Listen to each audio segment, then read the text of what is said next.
Hello, this is Chef John from foodwishes.com with the ultimate berry crumble. That's right, unlike some of my peers, I don't just tack on the word ultimate to a recipe name just to try to get extra views.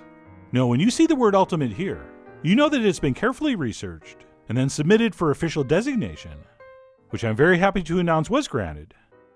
And if you're wondering what exactly makes this the ultimate berry crumble, besides the name, well, it's so many things, which I'm about to show you. So with that, let's go ahead and get started with a couple cups of all-purpose flour, to which we will add a touch of salt, as well as a touch of baking powder, and a touch of sugar. And then what we'll do is take a whisk and give this a mix until we think all that's been thoroughly combined. And I should mention, even though I'm not using it here, if you have self-rising flour, you could use that instead, along with the sugar, and just skip the baking powder and salt. But anyway, we'll give those dry ingredients a mix, at which point we're going to grate in 1.5 sticks of ice-cold butter. All right, so before you start this recipe, make sure you put your butter in the freezer, which makes it very, very easy to grate. And one tip here as we do this, every quarter stick or so, just give this mixture a toss with the fork so that all those little particles of butter get coated and don't start sticking to each other as this warms up. And by the way, if you want to cut your butter in using one of those wire pastry blenders, go ahead. But I think this is actually faster and easier, so this is my preferred method. Plus, if someone walks in the kitchen as you're doing this, do you have any idea how cool it looks to be grating butter? But anyway, like I said, we'll go ahead and grate in 1.5 sticks, making sure all those shards are nicely coated in the flour. All right, so that technique is one reason we're calling this the ultimate crumble. And once that's been accomplished, we'll move on to more reasons. So at this point, let's go ahead and drizzle in a little bit of pure vanilla extract, as well as 2 large egg yolks. And for the record, most recipes just call for 1, but we're using 2. Which according to my calculations is twice as good. And what we'll do is take a fork and mix this for a couple minutes until that flour sort of absorbs that very small amount of wet ingredient. And after a few minutes of forking, your mixture should look something like this. And it will have almost but not quite enough moisture to hold this together in clumps. Which is why we're going to stop and add the last ingredient, a teaspoon or 2 of apple cider vinegar. And what we'll do is give that a very brief mixing with the fork, maybe 30 seconds or so, before switching to our hands, where we're going to finish mixing this by rubbing it between our fingers. All right, so get in there and get in deep. And just keep rubbing that stuff between your fingertips until it seems like everything's been combined. But more importantly, if you squeeze some of this in your hand, it will form a clump that stays together. And once we've reached that point, congratulations, our crumble is done. So yes, it's a shockingly small amount of moisture that makes this happen. Which reminds me, if yours is not clumping, you can add another teaspoon of vinegar or a teaspoon of water until it just starts to clump together. And then what we'll do once our crumble mixture is complete is set that aside and move on to the second component, which will be our fresh mixed berries. And today I'm going to be using 3 varieties, including blueberries, raspberries, or raspberries, if you want to be that person. And then last but not least, we'll do some blackberries. And then we'll go ahead and flavor these up with a little bit of lemon in 2 forms. We'll do some freshly grated zest, as well as a couple teaspoons of the juice. And then even though it's in the crumble, we're also going to need a little touch of sugar here, as well as some cornstarch, which is what's going to help thicken up all those beautiful berry juices. And then last but not least, we'll sprinkle in a little bit of, no, it's not cinnamon, but that was a good guess. That was cayenne. But anyway, once all that's in there, we'll take a spoon and give it a mix. Oh, and I should mention, when it comes to the cornstarch, how much you add depends on how tight or runny you want your fruit filling. Or if you're going for something like a pie filling like I'm doing here, you're going to want to use as much as I did. But if you want something looser and juicier and more runny, then you'll simply cut the amount of cornstarch down or leave it out altogether. And I will definitely touch on this in the blog post. And I should mention that sugar is going to draw out a lot of liquid, so I generally like to do this step right before I'm about to assemble this. Which, now that that's all mixed up, I'm ready to do.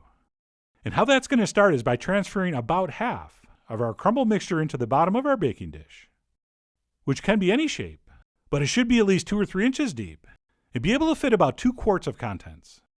And what we'll do after transferring in about half of our crumble mixture is go ahead and press it down using something flat like this measuring cup. And we'll want to go around and make sure that's compacted very well. And since I am hoping for my fruit mixture to come out like a pie filling, this is going to act like a bottom crust, which is yet another thing that makes this the ultimate crumble. So we'll go ahead and place and press half our mixture, at which point we can transfer in our berries. And we will even those out and distribute them the best we can. And then what we'll do once our bottom's been buried. Now that was a quality accidental double entendre. Pardon my French. But anyway, once our berries are in, we will apply the rest of the mixture to the top. And what I'll do is place one big handful down as is, in nice small fine crumbs. But as I work my way through the rest, I transition to a technique called the old squeeze, clump, and crumble. Which means when you grab a handful of mixture, squeeze it tight to form a clump. And then we break up that clump, which we refer to in the business as the mother clump, into smaller, irregular, jagged pieces. All right, so simply squeeze it in your hand, where it will compress together, at which point you can break it up into as large or small pieces as you want. And obviously, how fine or coarse you make your surface is up to you. I mean, you guys are, after all, the Forrest Gumps of crumbling clumps. But I would advise not to make your crumbles too small and uniform. All right, I really think it's going to have a better texture and appearance if we have a wide variety of crumble sizes. So do it how you want, but what you see here is what I consider ideal. And basically that's it. Once we've completed our crumble scaping, this is ready to transfer into the center of a 375-degree oven for about 45 minutes or so, or until the top is beautifully browned, and hopefully looking a little something like this. And above and beyond our browning, another sign you're done is that the berry syrup that forms as this bakes will sort of bubble up here and there through the surface. That's another great indication it's baked long enough. And at this point, if you want, you could serve. But personally, I recommend you let it cool down a little bit, at least until it's just warm, or my personal preference, room temperature. So as impossible as it was, I did let mine sit for about a half hour before serving some up, which I am definitely going to accessorize with some vanilla ice cream, which if applied properly is supposed to have a beautifully smooth, seductive surface. But since mine didn't, I had no choice but to add another scoop on top. And I went ahead and finished that off with a sprig of chocolate mint, which is why that's so dark and gorgeous. And yes, in case you're wondering, it does smell and taste a little bit like chocolate. And that's it. What I'm totally accurately calling the ultimate berry crumble is done. So let me grab a fork and dig in. And we'll get to the amazing taste in a minute. But first I want to brag about the absolutely perfect ratio between the fruit and the crumble. All right, personally I'm a crumble guy, but we do need a certain amount of fruit here, since I'm not trying to eat a cake. But on the other hand, I don't want to be eating a bowl of fruit with a little bit of crumble on top. So for me, the proportions between those two things here were absolutely spot on. And as far as the taste goes, if there's a better bite than sweet tangy berries, creamy vanilla ice cream, and a crispy buttery crumble, I'm not sure what that would be. But if you know, please share, because I would really like to eat that. So I really was beyond thrilled with how this came out. And for something that's so easy to put together and relatively inexpensive, this very well may be my favorite summer dessert. And if you're going to one of those gatherings where you're supposed to bring something, this is probably what you should bring. Just be sure to call ahead to make sure there's going to be some vanilla ice cream. But either way, whether you're making this for others or to selfishly enjoy by yourself, which is certainly nothing to be ashamed of, I really do hope you give this amazing fresh berry crumble a try soon. So head over to foodwishes.com for all the ingredient amounts and more info as usual. And as always, enjoy.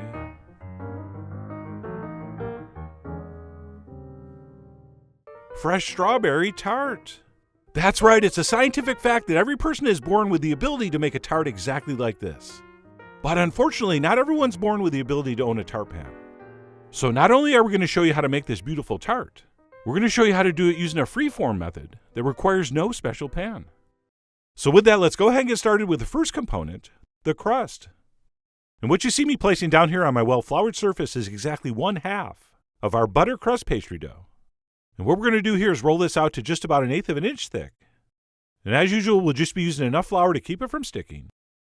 And while I do think our butter crust dough is a fine choice, really any other pie dough is going to work here. But anyway, we'll go ahead and roll that out, like I said, to about 1/8 of an inch thick.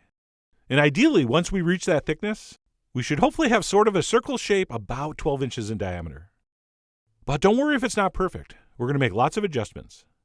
And since we are doing a freeform tart, all those adjustments are going to be done on the sheet pan. So what we'll do once our dough's rolled out is use our rolling pin to transfer onto a sheet pan that we've lined with parchment paper.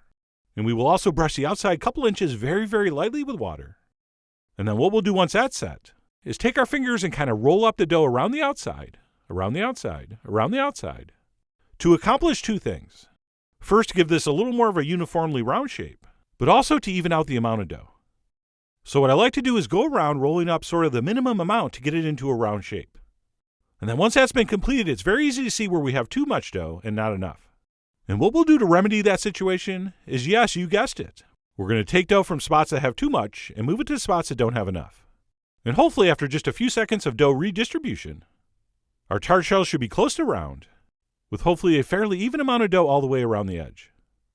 And then what we'll do once we have that evened out as best we can is go around and sort of roll that edge over one more time, which is going to make our tart a little smaller, but we need enough dough to crimp, which is the next step. So we will roll out and then roll up our dough as shown, at which point we're going to want to flour our fingertips because it's time to crimp the edge, which contrary to popular belief is not hard. I know we've all heard the expression, crimping ain't easy. But if you flour your fingertips and use this method, it actually is. Because as hopefully you can see, all we're doing is taking the finger of one hand and pressing it between two fingers of the other. And let's go to an overhead view so you can get a little better look at this. So we're simply holding two fingers about an inch apart while we press with the other finger in between. And we will go all the way around, forming what is a very, I think, professional looking crust. Take that, people doing this much easier with tart pans. So that's looking pretty good. And then what we need to do before we bake this is dock it with a fork, which means exactly the same thing as prick it with a fork. It just sounds better. And what that's going to do is prevent that crust from bubbling up as it bakes. And that's kind of a big deal because we need to bake this crust almost all the way before adding our cheese mixture. So we'll go ahead and fork that dough as shown, at which point that's all set to transfer into the center of a 375-degree oven for about 20 to 25 minutes or until golden brown, and hopefully looking something like this. And no, that's not perfectly shaped, but that doesn't mean it's not perfect. All right, the great thing about a freeform tart is that no matter how it comes out, that's how it was supposed to come out.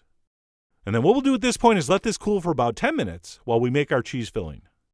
And to start that, we will add some room temperature cream cheese to a bowl, or in my case, a French cream cheese called fromage blanc, which by the way should be way drier than this.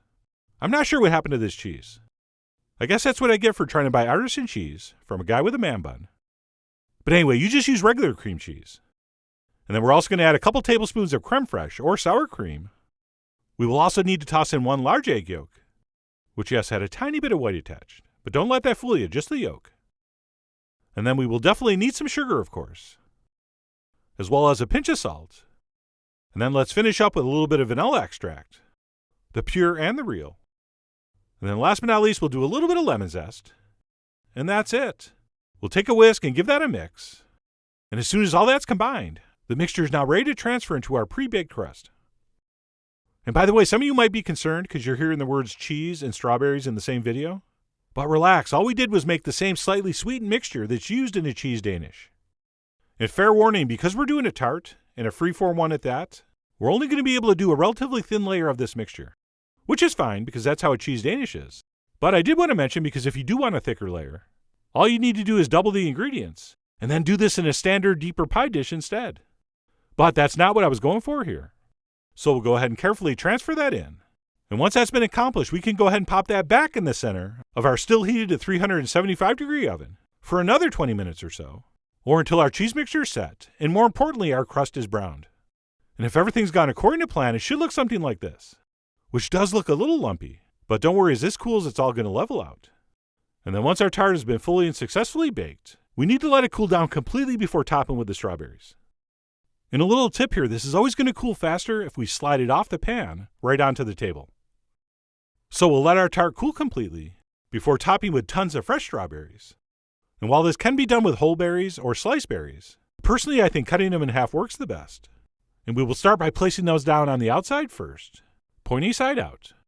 And by the way, if your strawberries came in different sizes, which they always do, we'll use our smaller ones for the outside, and then our larger ones as we work our way towards the center. So we'll start by going around like that, at which point we will place around some more halves, sort of leaning them up on the ones we've already placed like this. And we'll go around fitting in as many as we can. And we will simply continue that until we end up in the center, with our surface covered with these gorgeous and hopefully very sweet strawberries. And then what we'll do once the surface has been covered with berries as shown, we'll go ahead and quarter a few strawberries, and we'll use those to fill in all those gaps between those first smaller ones we laid down.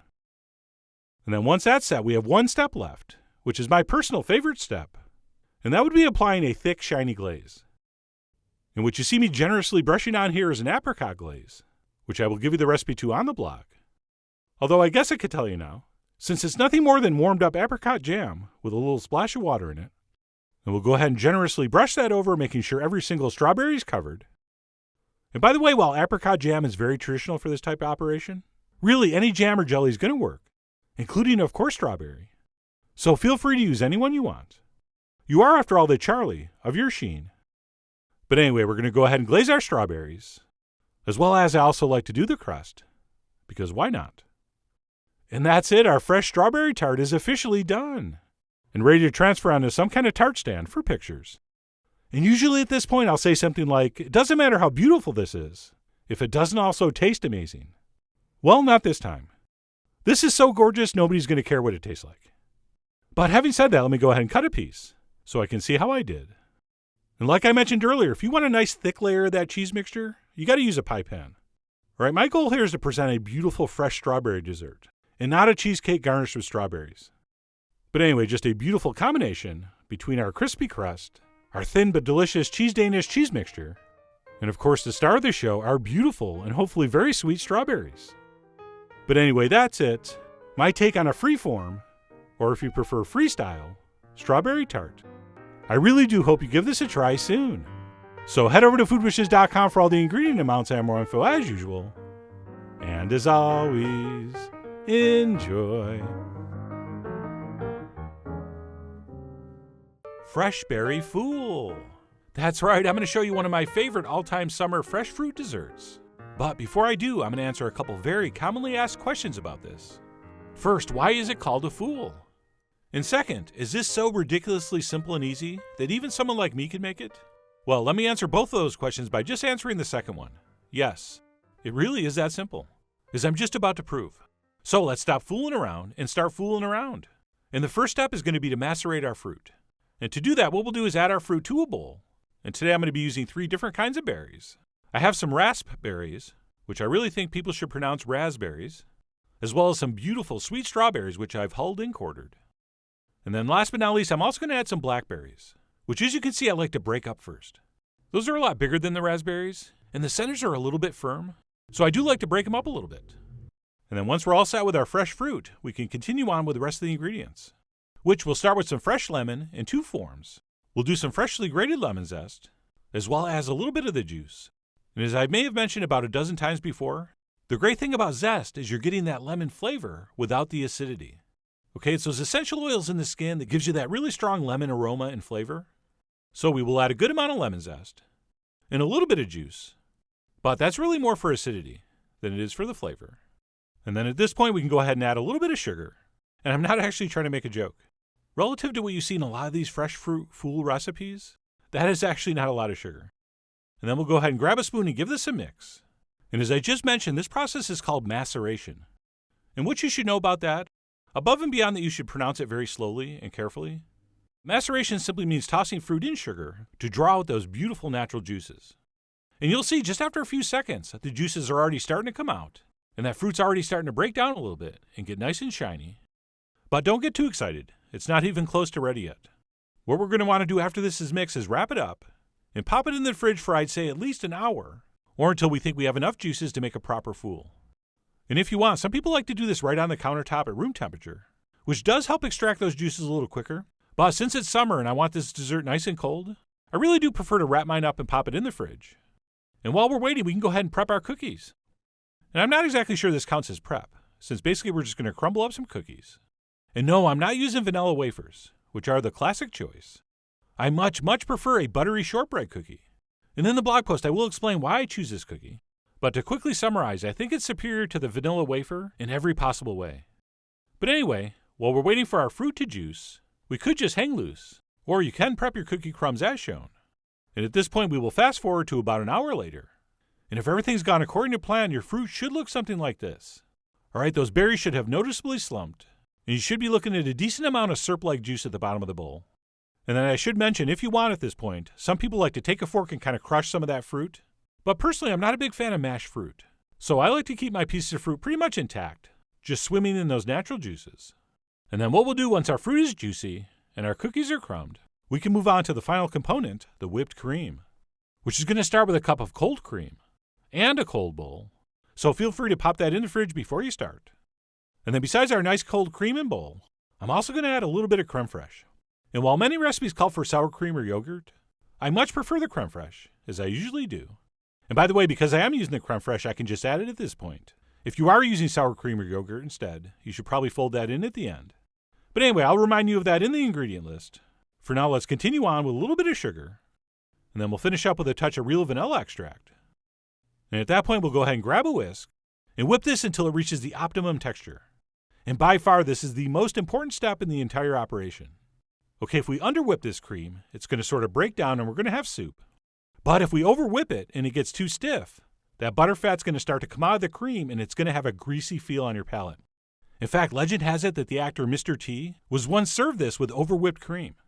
And that's where he actually came up with his famous catchphrase, "I pity the fool." But anyway, the point is not to overwhip this.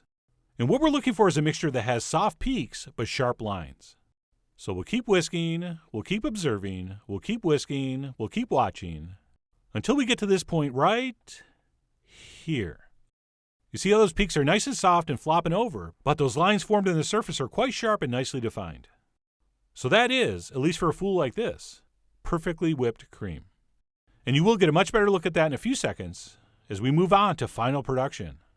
So into some kind of appropriate cup or glass, we will start with some cookie crumbs, followed by a spoon of our macerated fruit, followed by our whipped cream mixture, and we'll simply continue on building those layers until we literally can't fit any more in this glass. And please note, we're not just spooning in fruit. Make sure you're getting some juice. All right, you should have plenty. Whoops, hold on. I almost forgot we need to add some crumbs here. We definitely want some crumbs in the middle. And I do like to do this individually in the cups or glasses if I'm only doing a few. If you're making this for a large group, generally the fruit mixture is folded into the cream and then just served from one bowl.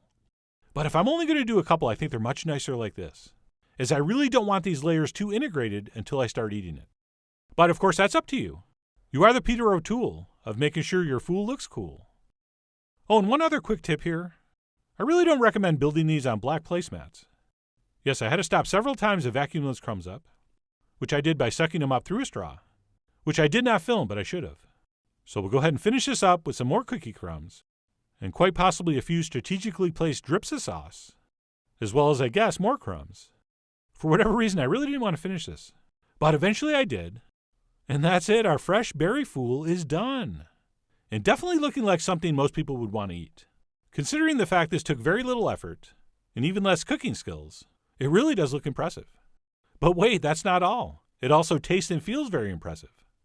So let me go ahead and grab a spoon and dig in by taking a little taste of that perfect whipped cream first. And right here you can really see how those layers kind of merge together as you work this with the spoon. And that's exactly why I don't like to mix the cream and the fruit ahead of time when I serve this. Okay, I think by keeping those layers a little bit separate as you serve it, the experience of eating this is that much more enjoyable. I mean, the way our fruity, tart sweet juices kind of mingle with that rich whipped cream is just amazing. That is just an exceptionally enjoyable spoon of food. It's light, refreshing, just sweet enough, sort of rich and decadent, but not heavy. In fact, it's shockingly airy. But anyway, that's it. One of my all-time favorite desserts using fresh summer fruit. And usually in these videos I'm making a fool of myself. Well, this time I made a fool for myself, which I gotta say was a nice change of pace. So I really do hope you give this easy, beautiful, and delicious dessert a try soon. Head over to foodwishes.com for all the ingredient amounts and more info as usual. And as always, enjoy. Lemon Blueberry Pavlova. That's right, my favorite way to enjoy lemon meringue is not with a pie. It is with Pavlova, where we're going to enjoy all the same taste and textures, except instead of a soggy crust, our soft, luxurious meringue is going to be covered with a stunningly beautiful, crispy, crunchy shell. And as if that wasn't enough, we will also be garnishing with fresh blueberries and a homemade blueberry sauce. And the first thing we'll do before we really get started is go ahead and cut up our butter and set that aside. And please use something good. Right, good people don't use bad butter. And then next up, we're going to go ahead and separate 4 large eggs, which I will show you one of. And today I'll be using the shell-to-shell method. And as usual, whenever I film this, the white never wants to separate from the yolk, which, as I like to remind people, is just because the eggs are really fresh. So that is a good thing. But anyway, we are going to want to end up with 4 yolks in one bowl, and 4 whites in the other. And if those little white things on the yolk bother you, you can pull those off. And we're actually going to work with the yolks first, but don't refrigerate the whites. Just cover them and leave them on the countertop, since those are going to whip up a lot better at room temp. And then what we'll do to start the lemon filling is take our 4 yolks and add some freshly grated lemon zest. Okay, at least 2 lemons worth. And above and beyond a little bit of juice, that is where most of the lemon flavor is going to come from. And then to that we will add a small pinch of salt, followed by a slightly larger pinch of sugar. And then last but not least, our freshly squeezed lemon juice, which of course you've squeezed after zesting the lemons. And that's it. We'll take a whisk and give this a thorough mix before heading to the stove, where we're going to place our bowl over some barely simmering water. Okay, so our heat's on low, and we only have like an inch or 2 of water in there, as we don't want the water high enough to touch the bottom of the bowl. And what we'll do is stir that pretty much constantly for the next 10 minutes or so, or until it gets very hot to the touch and thickens up enough to coat the back of a spoon. Oh, and by the way, the reason we want to switch to a rubber spatula or spoon here is so we don't aerate this mixture. Okay, I made this wrong for years, and I always used a whisk, but you end up incorporating so many air bubbles, you just don't get the same texture. So a spatula here is definitely the way to go. And what we're making here is basically called a lemon curd, although this is not going to be quite as firm and dense as those traditionally are. Okay, this is going to be more like a very, very thick sauce. So instead of using more yolks and cooking this until it really gets thick, like I said, we're just going to stir this until it gets very hot to the touch. Sort of like bath water that you're thinking might be too hot to get into. And also will thicken up enough to coat the back of a spoon, which is hard to see on one of these silicone spoonulas, but you can see how it's coating the sides of the bowl. And then what we'll do once we think our mixture is thickened up enough is go ahead and stir in our chunks of butter, 3 or 4 at a time. And we will wait till each addition is pretty much melted before adding the next. And I'm not going to show all the additions because they all pretty much looked exactly the same. And then what we'll do once the last of our butter's been incorporated is remove that from the heat, and we'll pour it into some kind of bowl to cool. And yes, if you want, you could pass this through a strainer, just in case you think you have some chunks of cooked egg yolk, or like those little weird white things that were stuck to the yolks. But mine look perfectly smooth, so I'm not going to bother. But anyway, that'll be up to you guys. I mean, you are after all the thundering herd of what's basically a soft lemon curd. And even though this looks very thin now, once we wrap this and pop it in the fridge, which is what we're going to do next, as you'll see, it's going to thicken up beautifully. And yes, we do want to push that plastic straight down on the surface, so it doesn't develop a skin. Alright, no one's ever been eating lemon curd and said, this is good, but I wish it had more skin. Okay, so we'll wrap that up as shown, and we'll pop that in the fridge and chill it completely before we use it. And at this point we can move on to making the actual pavlova, which we'll start by lightly oiling a silicone baking mat on top of a sheet pan. Since meringue is so sticky, it will even stick to something that's non-stick. And then before we start whipping our whites, we will want to stir our cornstarch, or as the people that I steal these recipes from call it, corn flour, into our white sugar. And we'll just give that a quick mix and set it aside. And once that's set, we can go ahead and grab our room temperature egg whites. And we will add an optional pinch of cream of tartar, which is just an acidic powder that helps stabilize the whites. And if you don't have it, no big deal, this will still work. And then speaking of acid, we will also add a little bit of lemon juice, as well as a little touch of real pure vanilla extract. And then what we'll do is take our biggest, ballooniest whisk, and we will whip these whites for a few minutes until very, very soft peaks form. And I'm talking very, very, very soft. Ideally something that looks like this. And once we've reached this stage, we can start whisking in our sugar mixture, a couple tablespoons at a time. Okay, so we'll add some in, we'll whisk it for about a minute, or until we think it's been incorporated, and we'll keep doing that until it's gone. And yes, of course, if you want, you can use an electric mixer, but I really do think you get a much better meringue if you do it by hand. Although the big stand mixers will do a good job. But why not burn off a few calories and sneak in a little bit of an aerobic workout? And then as far as the end game goes here, once all the sugar's been incorporated, we are going to want to whisk this until relatively stiff peaks form. All right, not super, super stiff, since an overwhip meringue can actually get kind of dry and grainy, but these whites must be firm enough to hold their shape. And you know you've probably gone far enough when your meringue will hold some nice sharp lines. All right, you see those? So to me, that is absolutely perfect. And that's it. Once our meringue is set, we can go ahead and transfer that onto our baking sheet by either using a spoon or a piping bag. And what we'll want to do is place nice big dollops in a ring to form a circle about 8 or 9 inches across. And after realizing my first 2 were kind of small, I switched to using 2 spoons, so I could get a little more on there a little faster. And then what we'll do once we've gone all the way around the outside, around the outside, around the outside, is that we'll fill in the middle with at least an inch of meringue, making sure it's attached to and touching all the dollops. And then what we'll do once we have that center filled in is go around the outside again, adding extra dollops to the top of our dollops. Oh yeah, we're talking double dollops, so that we really build up that outside ring around the edge. And then later on we'll have a beautiful depression in the middle, in which to add our lemon curd and blueberries. And besides building up that outside ring of meringue as high as we can, I'm also at the same time kind of doing a little swirl design on the top of each peak. And like I said, if you want it really fancy, you can use a piping bag. But as you'll see, this rustic method actually looks really nice once it's baked. So don't stress out too much. And that's it once we're happy with our design. This is ready to transfer into the center of a 250-degree oven for exactly 1 hour. But once the timer rings, we do not remove it from the oven. Okay, we definitely turn off the oven. But what we'll do is crack the door and just let it cool down completely in the oven. And by letting it dry out and cool slowly, we're going to make sure we end up with a beautifully crispy and crunchy shell. So just leave it sitting in your oven like this until it's cooled completely. And then while that cools, we can move on to make our fresh blueberry sauce, which could not be simpler, since all we're going to do is take some fresh blueberries, add a couple spoons of sugar, and a splash of cold fresh water, and we will bring that up to a simmer on medium heat, and simply cook it, stirring occasionally, for about 10 minutes or so, or until those blueberries collapse and the liquid thickens. Okay, what we're looking for is something that resembles this. And believe it or not, that's it. We will simply pull that off the heat and pass that through a fine mesh strainer, using a combination of stirring and pressing with the back of the spoon. And if you don't mind, I'm going to fast forward to the end of that process, so I can show you that once we're done, you should have a beautiful blueberry sauce that looks like this. And while this dessert would be beautiful with just fresh blueberries, I think being able to spoon this over also makes it extra special. So we'll go ahead and pop that in the fridge, so it's nice and cold before we use it. And that's it. Once that's set, we can finally see what our fully cooled meringue looks like, which to me looks pretty darn good. Okay, we're always going to lose some definition as this puffs up a little bit when it bakes, but in general it's going to hold that shape pretty well.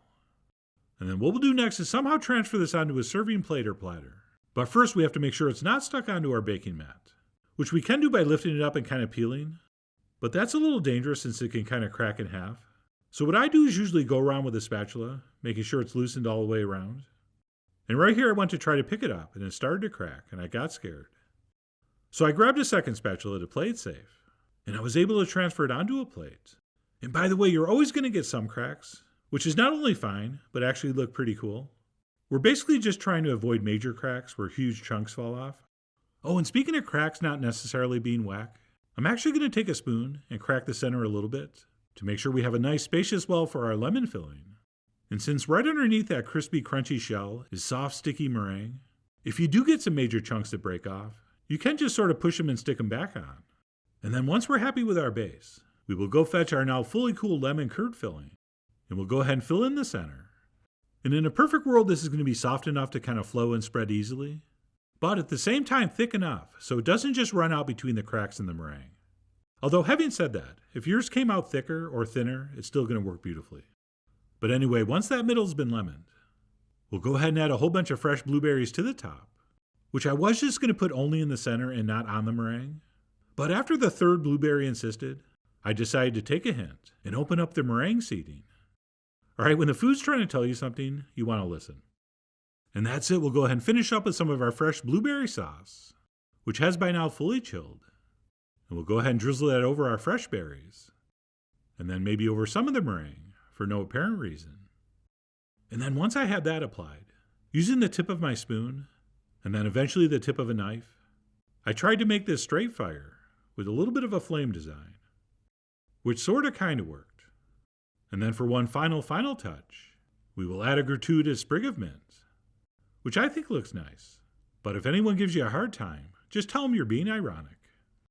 And yeah, some of our blueberry sauce did run through the cracks on the bottom, but that's fine. We wanted that to happen, allegedly.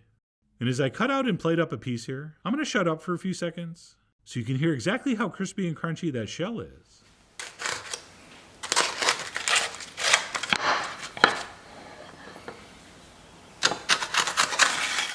Oh yeah, that sounds right. And of course, once plated, we can always spoon over some more blueberries. And then we'll go ahead and grab a fork and dig in to, as I said earlier, what I consider the ultimate in lemon meringue experiences. Okay, this lemon curd filling is so intensely lemony, not to mention the most gorgeous lemon color. And the way it fuses to that soft, sticky, marshmallowy center is nothing short of magical. And above and beyond the flavor contrast between the sweet and the sour, what really makes this so incredible is that contrast in textures between that crispy, crunchy outside meringue shell and that soft, sticky, luxurious marshmallowy center. And of course, the only way to make already perfect lemon desserts even more perfect, in my opinion, is by adding a little bit of fresh berries, blue or otherwise.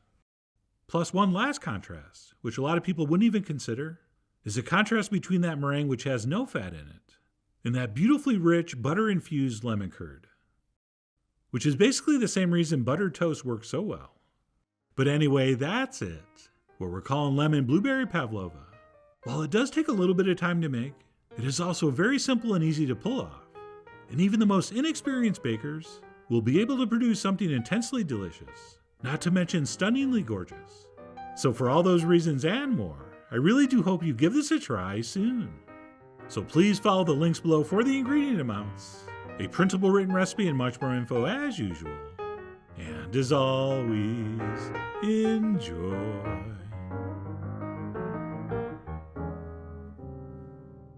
Mille Feuille. That's right, that is pretty close to the correct pronunciation. But if you're having trouble, don't worry. You can always call it what us short, insecure men call it, and that would be a Napoleon. But either way, this is a shockingly easy technique that you really need to learn, since you can make so many cool desserts with it, and people will actually think you know what you're doing. Which this time of year is kind of a big deal, because there are so many special occasions we need fancy desserts for. So with that, let's go ahead and get started with the secret ingredient. Store-bought frozen puff pastry. Oh yeah. And one of these times I'm actually going to show you how to make puff pastry from scratch. But this is definitely not one of those times. So what we'll do once our pastry is thawed is transfer that onto some kind of baking sheet lined with a silpat. And while normally the way this puff pastry is folded up causes problems, because we're generally trying to use the whole sheet, for this that is no issue at all. So I simply separated that at the seams, and we'll place that down on our baking sheet. And then before this goes in the oven, we have to do two things: the docking and the dusting. And all docking is a fancy culinary term for pricking the dough with a fork. And I guess if you wanted to, you could use 2 hands and 2 forks, and theoretically finish in half the time. But I get paid by the hour, so I'm in no hurry. And in case you're wondering, the reason we're doing this is because all those holes are going to prevent the puff pastry from rising too much. Okay, normally we want this stuff to puff up nice and high, but here what we're going for is nice, thin, crisp layers. So we'll go ahead and dock that all over. And once our dough's been docked, it's ready to be dusted with some good old-fashioned granulated white sugar. Not too much, but we do want to lightly dust that over the entire surface. At which point this is ready to cover with several things. The first of which would be some parchment paper that we will place over the top, followed by 3 or 4 layers of foil that I folded up. And then last but not least, we will press everything down with another sheet pan. And by the way, the foil is only there so the top sheet pan comes in a little better contact with the pastry. So depending on the pans you're using, that may or may not be necessary. And I will touch on that in the blog post. But anyway, once that's set, we can go ahead and transfer that into the center of a 400-degree oven for 15 minutes, at which point we'll pull it out. But don't get excited, it's not done.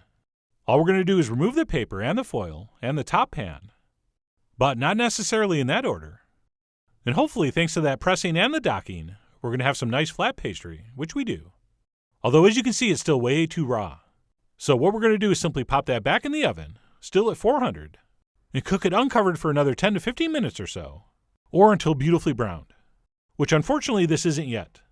But that's okay, this only had another 7 or 8 minutes, and the only reason I pulled it out is so I could give these a flip, which I guess is optional. I mean, technically, if you think about it, everything's optional. But I do think it browns a little more evenly if we give them a flip.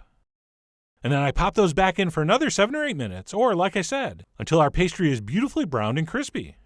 And if everything's gone according to plan, it should look something very, very similar to this. Okay, so do not, under any circumstances, stop until this is gorgeous. And then what we're going to do, and this is almost as important as cooking it properly, is that we must let this cool completely before we try to cut and fill it. So let's go ahead and transfer those onto a baking rack. And no, warm is not okay. Let those cool all the way down to room temp. And then once everything's nicely cooled, we can proceed to the cutting. And for this, what you're going to want is some kind of long serrated knife. And by taking your time and using a nice sawing motion, you should get some beautiful clean straight cuts.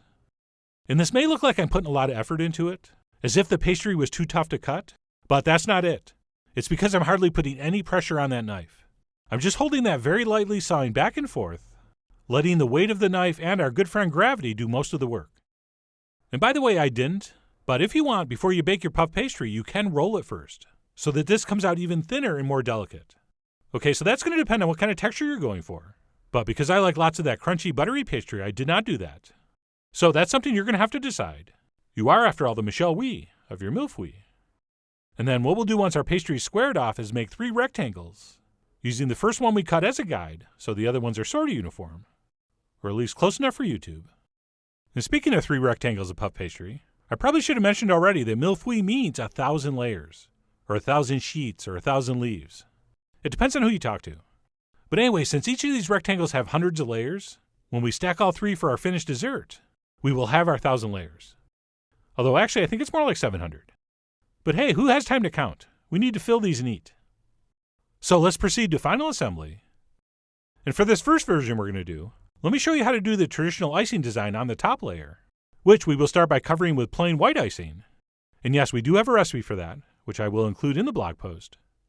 It is nothing more than powdered sugar, thinned with a little water or milk. So the first thing we'll do is cover that with our plain white icing.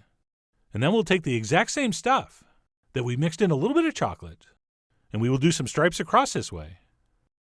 And it was right about here I realized I had way too much icing. So I did sort of get an unintended Salvador Dali look here. But anyway, forget about that for a minute. Let me show you how to finish the design. And that's by taking a toothpick and dragging it through 3 times this way, 1 on either side and 1 in the middle. And then we will simply drag our toothpick the opposite direction in between those lines, and that's going to give us that classic pattern. And notwithstanding way too much icing, that is not too bad. But that was way too much icing, so I did try it again with less, like half the amount, which worked way better. And the great thing about this is as long as you're doing your 3 lines one way, and then your opposite lines go in the other direction in between, you're going to achieve an appearance that looks way harder than it really is. I mean, come on, for an old line cook, that looks pretty good. And then once our top is done, we'll place one of our pieces of pastry down and pipe on a very generous amount of pastry cream. And yes, we've done that video too, but don't use it. I'm going to show you a new and improved version in a couple days. But in the meantime, your favorite pastry cream recipe will work. So we'll go ahead and do 2 very generous layers of pastry cream before topping it with our very complex, incredibly difficult, yet unbelievably easy to make pattern on top. And that's it, our vanilla custard Mille Feuille is done, and looking like something our guests will never believe in a million years we could possibly make ourselves. Which in one way is kind of insulting, but in another way very complimentary.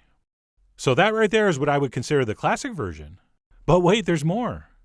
This stuff is also amazing for doing fresh fruit Napoleons, which you can see me building here with some fresh raspberries.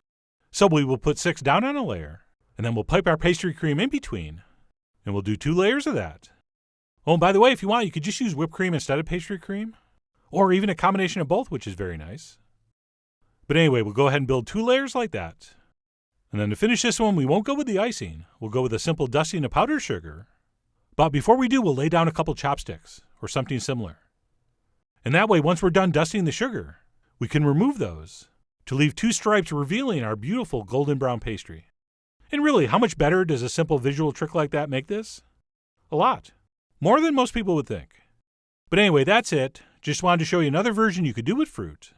So let me go ahead and grab a fork and dig into this one, since I didn't get to eat the other one. Allegedly. And by the way, if you're new to the channel and wondering why it doesn't look like I know how to eat, it's because for some reason I'm always looking in the viewfinder of the camera and not at the plate. So it always looks like I'm much more uncoordinated than I really am. But anyway, eventually I did get some in my mouth, and it was totally worth the wait. I mean, the combination of that fresh fruit with that creamy vanilla custard and that buttery, crunchy, slightly sweet pastry is just a beautiful experience. And as you saw, one you can enjoy without a whole heck of a lot of work. And by the way, when you're leaving drips on your cutting board that look like this, you're having a pretty good day. So I really do hope you give this a try soon. Head over to foodwishes.com for all the ingredient amounts and more info as usual. And as always, enjoy.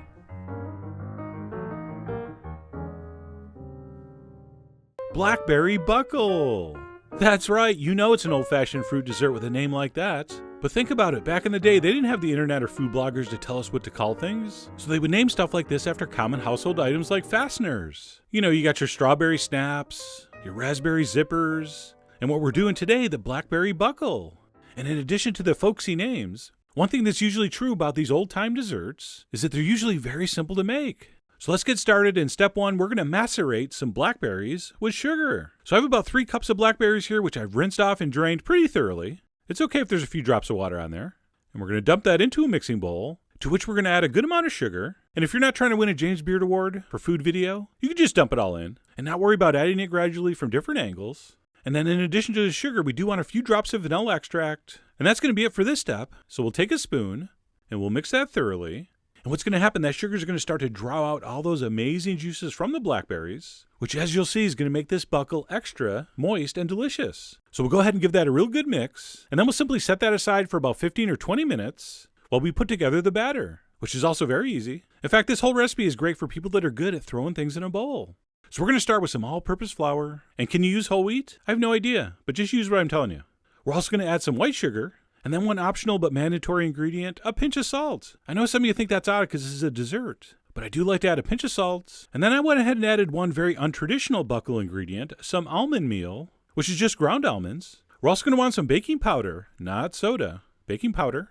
And I'm going to go ahead and take a whisk and mix those dry ingredients together. You know we don't sift anymore, right? So we'll give that a stir. And while I was mixing mine, I remembered something. That just like almonds go well with blackberries, so does a little touch of cinnamon. So I stopped, I added a little sprinkle, and I mixed that in. Which is why I'm telling you, as you're stirring things, don't just daydream. Think of what you may have forgotten, or what else you might like to add. But anyway, I went ahead and stirred that in, and then it's time for the wet ingredients, or in this case, wet ingredient, which is just going to be some whole milk, although I believe I used 2%, and we're going to go ahead and pour that in, and then we're going to mix that up until it's just combined. And as you'll notice, I'm using a spatula. You'll probably have a little less chance of overmixing with that than a whisk, but it's really not that big of a deal unless you really, really overmix, which, you know, why would you? So I'm just going to use a spatula, and I'm going to stir that until it's just combined, and it's going to look kind of like a pancake batter, which is just about what you want. So that looks good. We'll just set that aside for a second and move on to the melting of the butter. So in a small saucepan on medium heat, we're going to melt some unsalted butter, and when that butter's melted, what we're going to do is we're going to pour it into the bottom of our baking dish or pan. So I'm going to pour that in, and then here's what's going to go down. We're going to take that batter and we're going to dump it in right on top of the butter. Don't worry if it looks weird. It's totally normal. Just relax. And once we poured that batter in, do not give it the old shake-a-shake-a, nor give it the old tapa-tapa. Just simply take the corner of your spatula and kind of coax that batter around, distributing it as evenly as possible. So something like that. We don't want to mix the butter in. We just want to kind of even the batter out. And like I said, it looks kind of weird, but don't worry. When this goes in the oven, that butter knows what to do. Okay? And then once that batter's set, we're going to go ahead and grab our blackberries, and we're going to go ahead and scatter those over the top, kind of using the butter as a border. You heard me. Use the butter as a border. We don't want those berries too close to the edge. When this bakes, we kind of want to have a little crust of batter around the outside. So we're going to spoon those in, along with any liquids that have accumulated. And one reason I like to make sure I let my blackberries sit for at least 15 or 20 minutes with the sugar is because I want a lot of this liquid to spoon over. Let it be known, Chef John likes a juicy buckle. So we're going to spoon those blackberries over the top along with any accumulated juices. And then we're going to go ahead and place that in the center of a 350-degree oven for about 1 hour or until it looks like this. That juicy, fruity batter should be just set in the center. And then thanks to all that butter, the batter around the edge should be beautifully browned. And I know you want to dig in right now, but it's too hot to eat, too hot to enjoy. So we're going to let this cool down. And then while we're waiting, since we did include almonds in this recipe, I think we should go ahead and toast some sliced almonds in butter and garnish the top. So that's what I did. Just in a small pan on medium heat with a little bit of butter. We're going to toast some sliced almonds until golden brown and crunchy. And then we'll go ahead and scatter those over the top. And by the way, my personal recommendation would be to serve this cold or at room temperature. But it is good warm, and a lot of people do like to serve it that way. So you decide. You're the boss of your buckle. And once that is to our desired temperature, we're going to go ahead and cut a square. I decided to garnish mine with a little spoon of creme fraiche. And then I decided to garnish my garnish with a little sprig of mint. And then I believe it's time to grab a fork for the official taste test.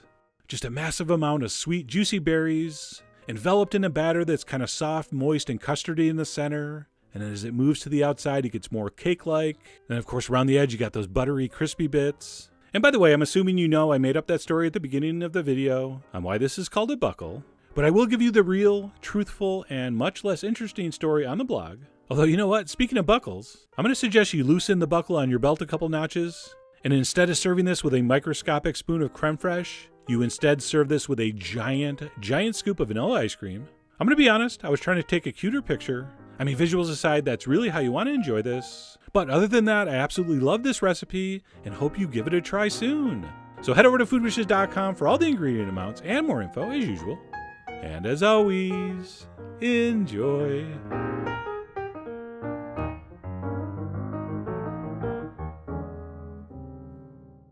Strawberry Semifreddo. That's right, sometimes I like to take classic dessert recipes and make them a little healthier. And then there's other times where I try to make them easier by removing or streamlining some of the steps. Well, this time I attempted to do both, and I think I was fairly successful. I mean, at the very least, I was semi-successful. So with that, let's go ahead and get started with the most boring step. And that would be to line some ramekins with plastic wrap, which can be a little tricky because plastic wrap really wants to stick to that surface. So a little tip to make this easier, if you spritz in a light misting of water, that plastic will not stick, and it will be much faster and easier to place that plastic in. Or instead, I guess you could just buy really cheap plastic wrap, which doesn't stick to anything. But either way, we're going to go ahead and line whatever we're using as a mold or molds. And once those are set, we'll go ahead and transfer those onto a sheet pan. And we'll reserve those until needed. And now that the most boring step is done, we can move on to something much more thrilling. And that would be to trim up 1 pound of the sweetest strawberries we can find. And I just do that by going around with the point of a knife, trying to lose as little of that sweet flesh as possible. And by the way, the culinary term for this is called hulling the strawberries. And yes, they do sell a little tool that does this, which is not surprisingly called a huller. Or as Missy Elliott calls it, huller. But anyway, the tip of a knife works perfectly. And I will mention, if you don't have the patience for that, you could just cut the top off, which is the way we do it in restaurants because it's faster if you have to do a lot. But personally, I take my time and use the tip and try to just take out those green leaves. And then what we'll do once those are all trimmed up is add those to our food processor, along with the following ingredients. We'll go ahead and toss in a little touch of sugar, which I know looks like a lot, but it's really not. We are actually making this with the minimum sugar required to keep this from completely crystallizing once it freezes. And then besides the sugar, we will also do some Greek yogurt. Full fat, please. I mean, I guess you could use fat-free yogurt, but we're not putting any eggs in this, so we need the fat. We also need a little bit of lemon flavor, which we're going to do with both freshly grated zest and a few teaspoons of lemon juice. We will also do a few drops of vanilla extract. Yes, of course, the real stuff. So we'll drip some of that in, which brings us to our one and only secret ingredient, a teaspoon of aged balsamic vinegar. Oh yeah, don't worry, it's fine. It only sounds crazy.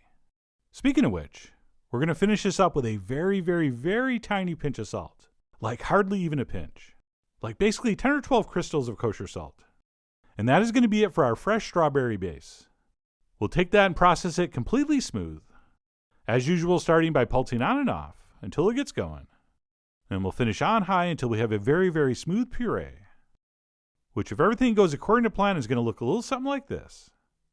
And then once that's been accomplished, we will move on to our other major component, the whipped cream. And we'll start off with the most important whipped cream tip. Make sure your cream is ice cold. All right, the colder the cream, the faster it whips. All right, so we don't want to take our cream out of the fridge until we're ready to whisk.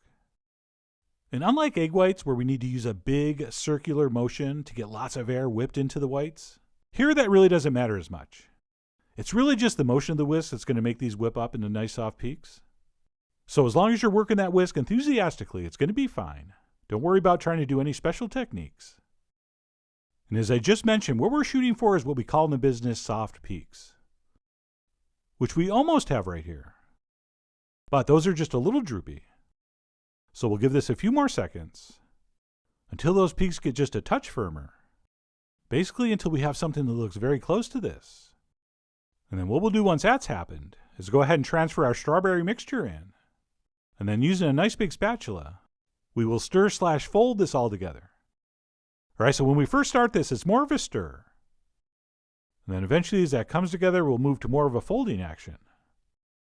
And while we don't want to be overly aggressive, we do not have to be super careful and terrified of overmixing this either. Just keep gently stirring and folding until most of the major streaks disappear, Which reminds me, some people like to leave streaks. I don't. Since there's so much more fat in the cream than there is in the strawberry mixture, if you do that, you get two different textures. But anyway, we'll go ahead and semi-gently combine those two mixtures, at which point we can go ahead and ladle that into our ramekins. And since we are going to add a cookie crust bottom to these, we want to make sure we stop about 1/4 to 1/8 of an inch from the top, so we have room to do that. Oh, and in case you're wondering, yes, we do have enough mixture to make more than 6, but this is all I'm doing because I'm going to save the rest for a little bit of an experiment, which you may or may not ever hear about. But anyway, we're going to go ahead and almost fill up our ramekins, at which point we'll give them the old tappa, just to settle those down. And because it's kind of a ritual. And then what we'll do is cover these in plastic and pop them in the freezer for about 1.5 hours, at which point they should be firm enough to add our cookie crumb crust, which I'm going to make this time with some shortbread cookies. And what we'll do is place some of those in a plastic bag. Then we'll smash those with something like a rolling pin until we have crumbs, which is super easy if you're using these kind of cookies, since shortbread really likes to crumb. Okay, so we'll bash those and bash them good, at which point we'll dump those in a mixing bowl, and then add some still warm melted butter, and take a spoon and mix that thoroughly. And then once we're confident every crumb has been coated, we can set that aside until our mixture is firmed up, which after about 1.5 hours in the freezer shouldn't be a problem. So I pulled mine out, unwrapped it, and gave it a touch or two to be sure. And if your Semifreddo is at least semi-firm, you can go ahead and add your crumbs to the top. And while that stuff is still room temp, it's pretty easy to spread and press evenly. Oh, and I should mention, if you're not into shortbread, ginger snaps would also be perfect here, as would almond cookies, or vanilla wafers. Or if you want, you could even do these without a crust. But anyway, you decide. I mean, you are, after all, the Colonel Kurtz of your semi-frozen desserts. But anyway, we'll go ahead and apply those cookie crumbs as shown, and pop that back in the freezer for at least 2 hours, or until completely frozen through. And then while we're waiting, if you want, and you do, we will have time to make a fresh strawberry garnish, which is simply sliced, quartered, or in my case, diced strawberries, that we're going to toss with a couple spoons of sugar. And what's going to happen after you give that a mix, and you leave that on the counter for about 1 hour? It is going to transform into the most magical diced strawberries in syrup, or syrup, as your English teacher prefers we pronounce it. And that is going to be absolutely perfect to spoon over our finished dessert, which, since mine has been in the freezer for a few hours, is ready to take out and enjoy. And to unmold these, I'm going to get a little help from my old friend, Rosie De Palma. So to unmold these, we'll just warm that ramekin up in our hands. And by the way, you don't have to be in a hurry here. Okay, this stuff needs to sit out at least 10 or 15 minutes before it's really edible. In fact, if you want to stop and eat a couple crumbs, it's not a problem. But anyway, once that comes loose, we'll unwrap it and place it on the plate. And we'll top that with the aforementioned beautiful fresh strawberry garnish. And that's it, our possibly healthier, definitely much easier to make strawberry Semifreddo is done. And ready to enjoy. And like I said, about 10 or 15 minutes. Alright, it's called Semifreddo for a reason, which translates to half cold and or half frozen. So we really do want to wait until it starts to thaw a little bit. Alright, if you try to eat this too soon, it's going to be way too hard to enjoy. Plus, and I speak from experience, it will probably shoot off the plate onto the floor. So please let this soften up a little bit before you grab a spoon or a fork, which I sort of did. This is still too cold, but I'm going in anyway. And even though we didn't use the traditional egg yolk custard, or the traditional amount of sugar, this was still extremely delicious, with a very bright, very pronounced strawberry flavor. And despite the shortcuts, the texture was actually quite nice. Or I try to imagine something right in between a strawberry ice cream and a strawberry popsicle. And even though this is not the most decadent and rich Semifreddo recipe, when you combine it with those fresh, syrupy strawberries on the top, and those beautiful buttery shortbread crumbs on the bottom, it really does make for a very delicious and quite refreshing bite of dessert. In fact, I think the only way not to enjoy this is to expect it to be like strawberry ice cream when you try it, because this just doesn't have enough fat or sugar. But if you can avoid that comparison and just enjoy this for what it is, a very simple, relatively light, extremely refreshing summer dessert, I think you and your guests will enjoy it just as much. I'm serious, or at least semi-serious. So I really do hope you give this a try soon. Head over to foodwishes.com for all the ingredient amounts and more info as usual. And as always, enjoy.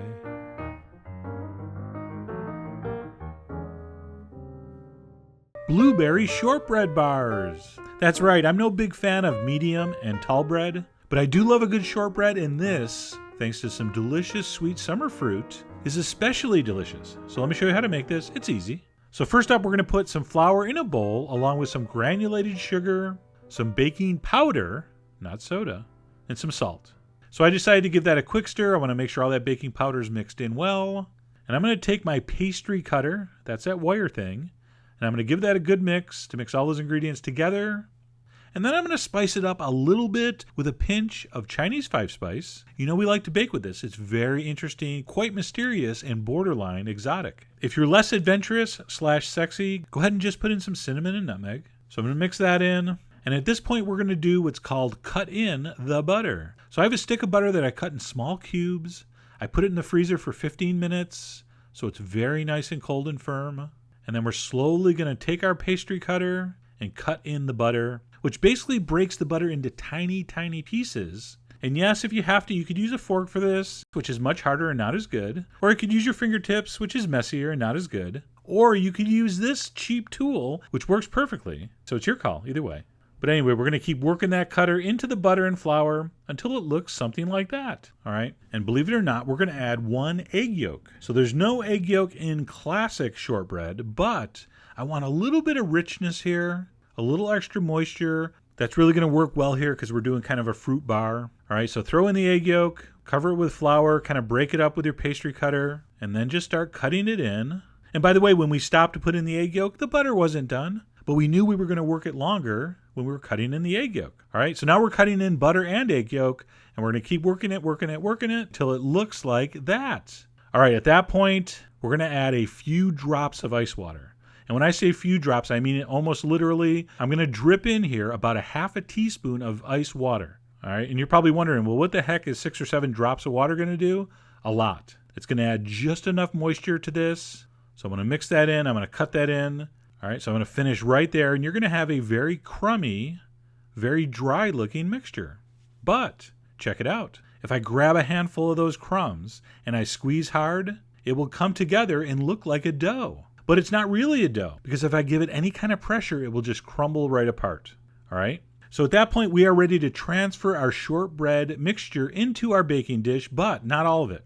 I only want you to put about 75%, maybe a little less. More than 2/3, what's that, 66%? I'm not that good at percentages. I only went to like 17% of my classes. But anyway, dump in about 70% of the crumbs. By the way, that's just a standard square 9-inch baking dish. And then with the back of your spoon, I want you to press it down firmly, okay? And when all that is pressed down very firmly and you have a nice, tight, smooth surface, we're going to go ahead and add our blueberries. Of course, those have been washed and picked through.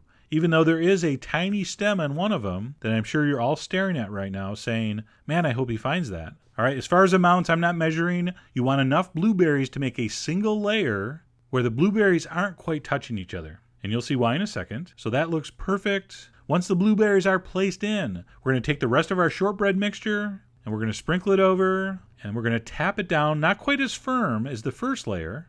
I don't want to crush my blueberries, but do give it a little bit of a tamping down. And at this point, you do not, repeat, do not need to give it the old tappa. But you know what? We're going to do it anyway. All right, and at that point, we're going to go into a preheated 375-degree oven for about 30 minutes, maybe 35 minutes. It depends. And when it's done, the top will be golden and the sides will be sort of crisp and brown. So it's going to look like that. To double check, and why I love the clear glass baking dishes, if you look on the side, you're going to definitely see that shortbread mixture browned well. So right there, I knew mine was done. And then let me know if you've heard this one before, but you have to let this cool before you try to cut them and serve them. If you try to cut and serve this too early, it will just collapse into a pile of crumbs, and nobody wants that. But anyway, we trust you. Let it cool completely, then cut them and serve them, and you will be extremely happy. That shortbread cookie part is going to be kind of crisp, crumbly, but still tender and buttery. And then you have that delicious fruit on top with that kind of crumbly streusel-like topping. Really great stuff. Just a great baked summer fruit treat. And if you're not into blueberries, you could use some sliced peaches, you could use apricots, blackberries, lots of fun stuff. So I hope you give these a try. Head over to foodwishes.com for all the ingredient amounts and more info as usual. And as always, enjoy.